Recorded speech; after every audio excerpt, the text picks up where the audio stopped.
Dans le showroom de Technisolar à Saint-Malo, une collection d'objets aussi hétéroclites qu'électroniques, comme ce panneau de signalisation doté d'une mini-caméra et émetteur vidéo. Le panneau, on le dispose 300 mètres devant le contrôle routier. Il y a une micro-caméra et les gens qui font le contrôle routier vont pouvoir voir les voitures qui vont arriver et vont voir aussi les voitures qui vont faire demi-tour avant le contrôle routier.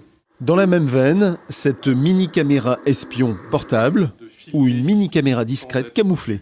Cette caméra est équipée d'un détecteur infrarouge qui permet de l'activer sur toute détection de mouvement de personnes.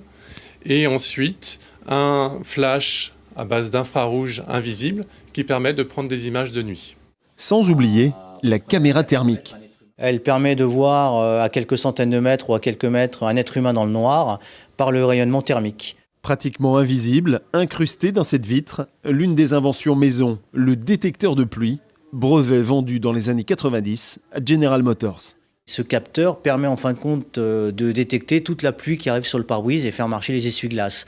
Mais ce capteur, on en a fait un radar. Et ce radar va détecter à peu près 5-6 cm du pare-brise la nature de la pluie. Ça peut être une pluie fine, une pluie forte, une pluie moyenne.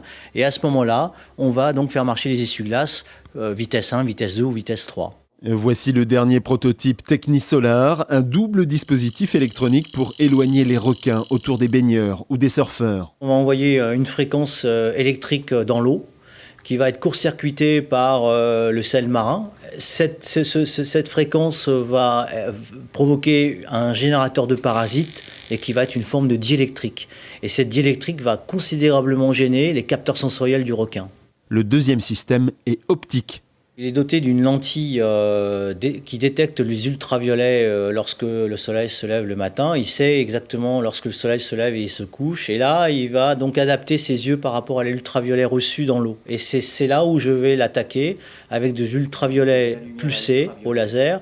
Et là, il va être complètement perturbé sur sa nature, puisqu'en fin de compte, il n'a pas l'habitude de recevoir une lumière puissante. Comme son nom l'indique, Technisolar a développé toute une série de produits basés sur les panneaux et cellules photovoltaïques.